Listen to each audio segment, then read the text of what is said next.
atau Pak Andre imannya itu sebesar apa. Nggak ada yang bisa menyatakan dan membuktikan. Betul nggak? Karena iman itu terletak antara jiwa dengan roh. Lain halnya dengan karakter, saudara-saudara. Karakter itu ya bisa dilihat oleh orang. Jadi karakter itu adalah antara jiwa, letaknya antara jiwa dengan tubuh dan eksternal. Ya. Jadi kalau iman itu ke belakang, ya, tetapi kalau karakter itu keluar, ya, apa yang jiwa itu lakukan, itu yang akan dilihat oleh orang. Jadi sifatnya karakter itu terlihat. Dan apa definisi karakter? Kalau kita baca dari Roma 12 ayat 2, ya di situ ada kata disebutkan pembaharuan budi. Ya, karakter itu pembaharuan budi. Atau saya coba juga mendefinisikan karakter. Ya. Karakter itu adalah hasil ya, daripada perenungan-perenungan kita. Ya, dari perenungan-perenungan kita itu artinya bukan berdasarkan pikiran kita semata, bukan perasaan semata, atau bukan hanya kehendak yang meletup-letup, bukan. Tetapi adalah hasil dari perenungan-perenungan, artinya dilakukan terus-menerus. Ya. Bukan hanya berdasarkan perasaan, tapi kita pikir juga apa itu betul atau enggak yang kita lakukan. Ya. Dan kemudian diputuskan. Nah, keputusan yang keluar terhadap orang-orang itu yang terlihat sebagai karakter orang tersebut, betul nggak? Kalau dibilang orang itu ya selalu rajin, ya itu kan karakter, betul nggak? Tapi sifat rajin itu didapat bukan sembarangan, didapat bukan hanya dengan perasaan dengan saya ingin rajin, atau dengan kehendak saya ingin rajin hari ini gitu loh, atau dengan saya rasanya ingin rajin hari ini, enggak, tapi melalui ya berulang-ulang direnungkan, dipikirkan bahwa saya itu harus mempunyai visi, mempunyai tujuan dalam mengikut Kristus segala macam, sehingga rajin itu menjadi sebuah karakter. Ya, jadi karakter itu adalah hasil daripada perenungan-perenungan keluar. Jadi kalau digambarkan, ya, diilustrasikan, kalau iman tadi kita seperti jangkar yang rantainya kita lempar ke belakang. Kalau karakter itu adalah jaring yang kita lempar ke depan, ya, untuk menangkap atau untuk menunjukkan, ya, siapa kita. Jadi keluar kita lemparkannya, bukan ke dalam. Ya, itu mengenai karakter. Nah, banyak orang ya karakternya itu pendek dan singkat.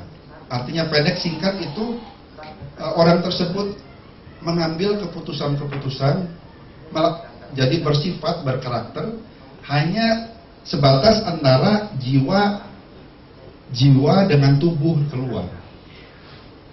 Ya, karena dia lupa bahwa ada Roh Kristus di belakang.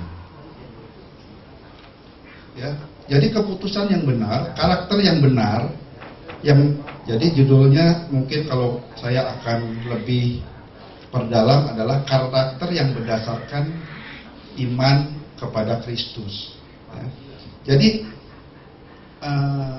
kita coba bandingkan, ya, orang yang melupakan Roh Kudus akan mengambil keputusan tidak berdasarkan, ya, tidak menanyakan dulu pada Roh Kudus atau kepada Tuhan. Dia mengambil keputusan berdasarkan pikirannya hanya sebatas pikiran dia. Jadi kalau ada masalah datang, ya, dia langsung putuskan, gini. Kalau ada tugas datang, dia langsung lakukan dengan usahanya sendiri, ya, untuk berbuat semaksimal mungkin, ya, tanpa menanyakan ke belakang. Dan karakter inilah yang sebetulnya karakter yang jatuh bangun pada akhirnya. Ya, tetapi karakter Kristen, karakter yang bisa bertumbuh dan bisa firm ya, terus menerus dan bisa menjadi panutan orang itu adalah karakter yang sebelum keluar itu bertanya ke belakang dulu. Jadi look ya, artinya tuh ke belakang dulu nanya, baru dari sini keluar, balik lagi baru keluar. Jadi tidak langsung, tidak direct ya, antara jiwa ya dan keluar itu tidak direct. Tetapi melalui loop dulu, saya loop ya, jadi lingkaran dulu, jadi ke dalam dulu, bertanya kepada Roh Kudus, baru ada jawaban kembali, dan akhirnya diperkatakan. Sebab itu, sebagai orang Kristen juga kita bisa lihat, kita seharusnya kita mempunyai karakter yang sabar ya. Artinya dalam mengambil keputusan itu nggak buru-buru, sehingga orang itu akan disebut sabar ya, karena dia dalam mengambil keputusan akan ke belakang dulu, bertanya kepada Roh Kudus apa yang harus dilakukan, kemudian kembali kepada jiwanya, pikiran, perasaan, dan kehendaknya, baru dia mengambil keputusan untuk diberikan keluar. Jadi kelihatan ada sifat sabar yang adalah salah satu dari jenis karakter. Mari kita baca di 1 Korintus 13 ayat 4 dan 7 sampai 7 maksud saya. 1 Korintus 13, mari kita buka sama-sama.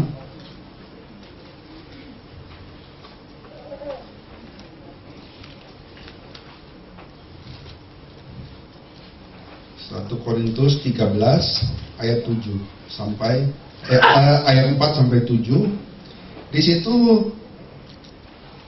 dituliskan beberapa sifat daripada kasih ya. Ternyata kasih itu adalah sebuah karakter ya. Kasih itu adalah sebuah karakter. Kasih itu murah hati, saya bacakan. Ia tidak cemburu, ia tidak memegahkan diri dan tidak sombong, ia tidak melakukan yang tidak sopan dan tidak mencari keuntungan diri sendiri, ia tidak pemarah dan tidak menyimpan kesalahan orang, ia tidak bersukacita karena ketidakadilan, tetapi karena kebenaran. Ia menutupi segala sesuatu, percaya segala sesuatu, mengharapkan segala sesuatu, sabar menanggung segala sesuatu. Nah, inilah kasih. Dan ternyata kasih ini adalah sebuah karakter yang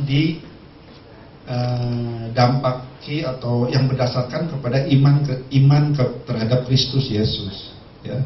Nggak mungkin seorang akan mempunyai kasih yang demikian kalau jiwanya tidak ditambahkan kepada Roh Kristus di belakangnya. Kalau seseorang mengandalkan dirinya sendiri dan langsung mengambil keputusan atau hal-hal yang dia pikir baik, maka dia tidak akan memiliki hal-hal yang seperti dituliskan di sini. Jadi karakter Kristiani itu sungguh penting untuk kita mengerti ya. Jadi karakter yang kita bertanya. Jadi sering kita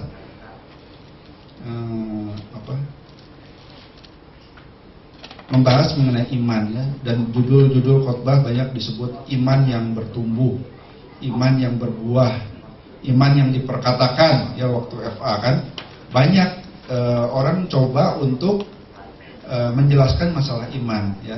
Pada pagi hari ini saya tambahkan satu lagi adalah iman yang bertanya ya, iman yang bertanya kepada Roh Kudus ya.